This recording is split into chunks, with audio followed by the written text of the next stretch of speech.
రాష్ట్ర ప్రధానికానికి వాస్తవాలు చెప్తామనే ఉద్దేశంతో ఈ సమావేశం ఏర్పాటు చేశాం. నేను రోజున గౌరవ ముఖ్యమంత్రి గారు, మన రాష్ట్ర ముఖ్యమంత్రి గారు అక్షర వేదికగా ఈ రాష్ట్రం తాలూకా వృద్ధి రేటు జిఎస్డిపి 8.21% ఉంది అని చెప్పని అది ఒక ఆర్గనైజేషన్ కోట్ చేశారు. వారు చెప్పారు అని ఢిల్లీలో ఉన్న union ministry of statistics and programme implementation ministry of statistics and programme implementation వారు చెప్పినట్టుగా మీరు వచ్చి నిర్ణయిస్తూ అది 2 ప్రధానమైన పత్రికలు, ఒకటి ఈనాడు, 2 ఆంధ్రజ్యోతి బ్యానర్ ఐటంలో 2 వేశారు. నా ఒక విషయం ఏంటంటే, ఏదైనా విషయాన్ని మనం ఇస్తున్నప్పుడు అది వాస్తవం ఎంత ఉంది అనే దాన్ని కూడా చిన్న విశ్లేషణ ఆఖరిలో కొంత పెడితే ప్రజలకి కన్ఫ్యూజ్ ఉండదు. లేకపోతే నిజమే కదా అనుకునే ఫీల్ గుడ్ ఫ్యాక్టరీలో ప్రజల్ని మభ్యపెట్టడం అనేది జరుగుతుంటుంది. 8.21% వస్తే సంతోషమే,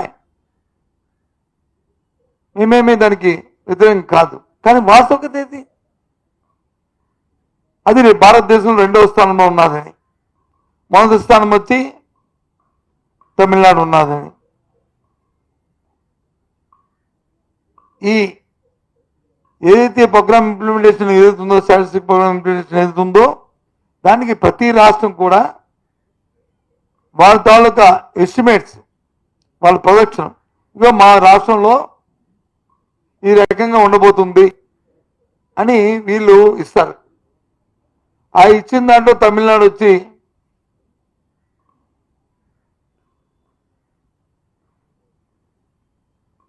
9.69% వాళ్ళు ప్రొజెక్షన్ ఇచ్చారు. అలాగే ఆంధ్రప్రదేశ్ వచ్చి 8.21% ఇచ్చింది. అలాగే పుదుచ్చేరి వచ్చి 7.96% ఇచ్చారు. అలాగే అస్సాం వచ్చి 7.9% ఇచ్చారు. అలాగే రాజస్థాన్ వచ్చి 7.82% ఇచ్చారు. అలాగే ఒక రాష్ట్రం పంజాబ్ వచ్చి 5.95%, అలాగే ఒక రాష్ట్రం ఇచ్చింది. ఇంకా కొన్ని రాష్ట్రాలు యూపీ, కేరళ, బీహార్, గుజరాత్, ఢిల్లీ, ఈ రాష్ట్రాలు ఇవ్వలేదు ఇంకా వాళ్ళ ఎస్టిమేట్స్. అంటే ఏంటి? మనం చెప్పిన లెక్కలకి మన రాష్ట్ర ప్రభుత్వం వీళ్ళు ఇస్తున్నా వీళ్ళు ఎస్టిమేట్ ఈ రకంగా ఉండబోతుంది అనేది దాన్ని ఏ రకంగా సృష్టించాయి? భారతదేశంలో 2వ స్థానంలో ఉన్నదని ఉండాలని భారతదేశ ఆంధ్ర రాష్ట్ర పౌరుడిగా నేను కోరుకుంటాను. కానీ వాస్తవికత ఏది?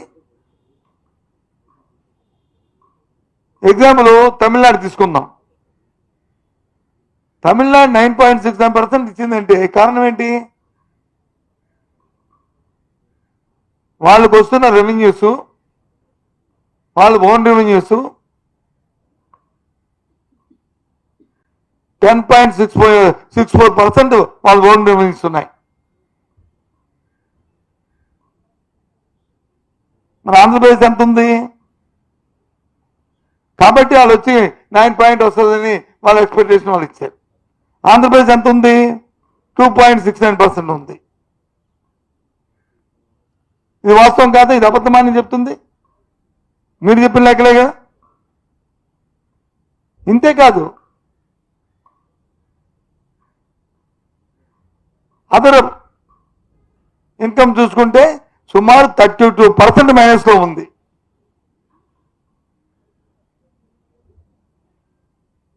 పోనీ ఏమైనా క్యాపిటల్ ఎక్స్పెండిచర్ ఏమైనా పెరిగింది అనుకుంటే క్యాపిటల్ ఎక్స్పెండిచర్ 43% క్యాపిటల్ ఎక్స్పెండిచర్ తక్కువ మీరు ఖర్చు పెట్టింది. మరి ఏ రకంగా ఈ 8.2% అయిపోయిందని కాదు, మేము ఇచ్చాము, పంపించాం, మా టార్గెట్ ఇది, మా 8.2% మా టార్గెట్, మాకు ఇప్పుడు రెవెన్యూ రాలేదు, అయినా దాన్ని పెంచుకొని ప్రయత్నం చేస్తామని చెప్తే ఓకే, ఫైన్. ఎందుకు ఈ మప్పు పెట్టరు?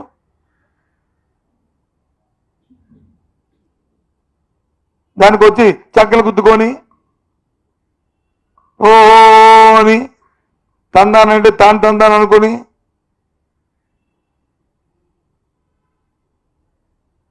అర్థం అవట్లే. వాస్తవం చెప్పడానికి తప్పేముంది? ఎస్, మా ప్రొజెక్షన్ ఇచ్చాం, కానీ ప్రొజెక్షన్ పంపించినప్పుడు కూడా వాస్తవత ఉండాలి. నీకు రెవెన్యూస్ వచ్చి ఓన్ రెవెన్యూస్ వస్తుంది 2.69% వచ్చినప్పుడు హౌ కెన్ అచీవ్ 8%కి వెళ్ళగలుగుతావు? సింపుల్ లాజిక్ కదా. మన ఆస్తులు పెరగాలంటే మనకు ఆదాయాలు పెరగాలి. ఆదాయం పెరగకుండా పెరిగిపోతాయి. ఏమైనా ఇదేంటే బ్రహ్మపదార్థం ఏమైనా వద్దా? పాతాళ పేరు మంత్రం ఏమైనది?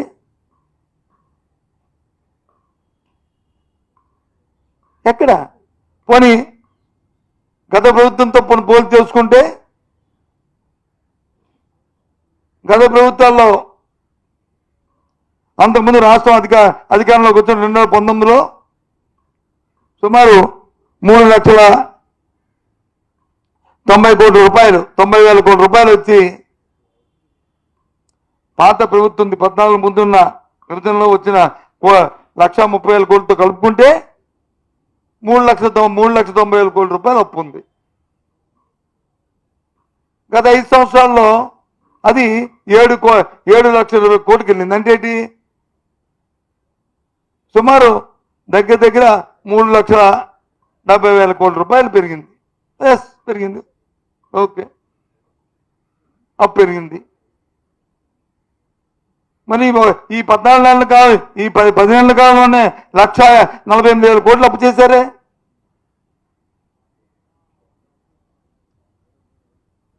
యావరేజ్గా అక్కడ చూసుకుంటే సంవత్సరానికి వచ్చే 70,000 కోట్లు లోపు వెళ్తే 10 నెలల కాలంలోనే 1,54,000 కోట్లు అప్పు చేసి ఏ రకంగా జీడిపి పెరిగిందని నేను చెప్పి పంపించాము.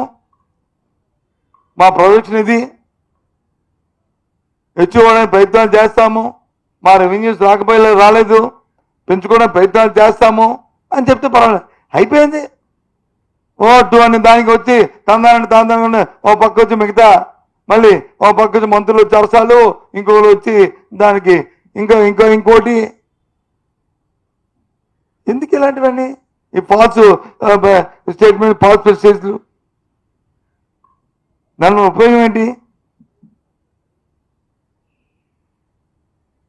నేను చెప్పిన లెక్కలో నేను తప్పున్నా చెప్పానండి. రేపు ఉదయం ప్రెస్ కాన్ఫరెన్స్ పెట్టి చెప్పానండి.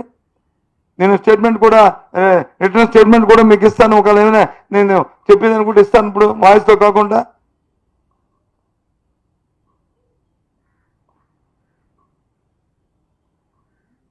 కాబట్టి దయచేసి ప్రభుత్వం పెద్దలు వాస్తవ దగ్గరగా ఉండాలి. అలాగే చెప్పారు మీరు, అధికారం రావడానికి సూపర్ 6, సూపర్ 7 అన్నారు. ఇప్పుడు సూపర్ 6 లేదు, 7 లేదు.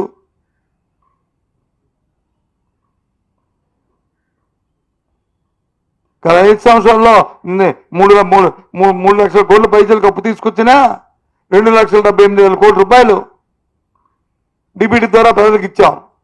వాళ్ళ కొనుగోలు శక్తి పెంచాం, తద్వారా రాష్ట్ర ఆదాయాన్ని పెంచాం.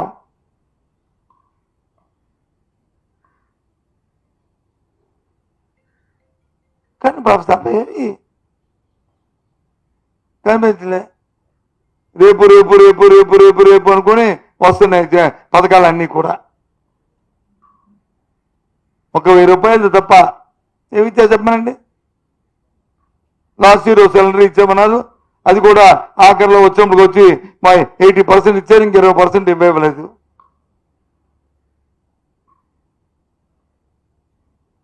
మళ్ళీ ఇప్పుడు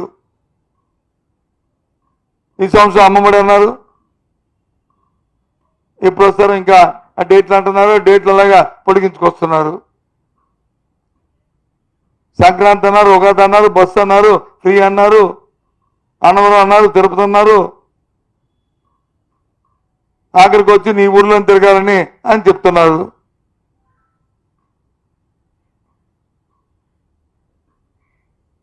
ఇవాళ పత్రిక చూసి నేను ఆశ్చర్యపోయాను అన్న, ఆ ట్విట్టర్లో చూసిన నేను కూడా దానికి పెట్టాను.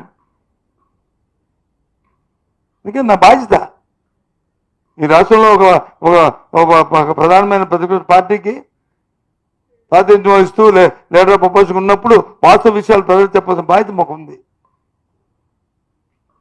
మబ్బు పెట్టకూడదు. ప్రజలు నిజాలు తెలియాలి. అందుకే మేము ముందుకు వచ్చి ఇవాళ ఈ విషయాన్ని మీతో షేర్ చేసుకుంటూ మీతో పాటు రాష్ట్ర ప్రజానీకాన్ని చెప్తున్నాం. ఇది రాష్ట్ర ప్రభుత్వం ఇచ్చిన ప్రొజెక్షన్స్. ఇంకా ఇది ఇచ్చిన తర్వాత ఇవన్నీ మళ్ళీ రివిజన్ జరుగుతుంది. ఈ రివిజన్ అయిన తర్వాత మన యాక్చువల్స్ ఏమో చూసుకుని అప్పుడు జీడిపిని, అప్పుడు ఈ రాష్ట్రం పలానా ఎంత ఎంత జిఎస్డిపి వచ్చింది, గ్యాస్ డొమెస్టిక్ ప్రొడక్షన్ వచ్చిందని చెప్పి వాళ్ళు అనౌన్స్ చేస్తారు. అంటే తిరిగి వస్తారు వేస్తారు అంతే. కామన్ సెన్స్ చదువుకున్న వాళ్ళు అంతమంది ఉన్నారు కదా, మరి అంత అందరికీ చెవులో పువ్వు పెట్టుకునే పరిస్థితుల్లో ఈ రకంగా చేస్తే ఎంతవరకు సంబంధిస్తాం? కానీ ఇలాంటి వాస్తవ విరుద్ధాలని పెట్టి ప్రజల్ని మబ్బులో పెట్టద్దని రాష్ట్ర ప్రభుత్వంలో ఉన్న పెద్దల్ని, అలాగే ప్రధాన పత్రికలైన పత్రికా అధిపతుల్ని మీ ద్వారా కోరుతున్నాం. ఇలాంటి వాటిని తీవ్రంగా ఖండిస్తున్నాం కూడా.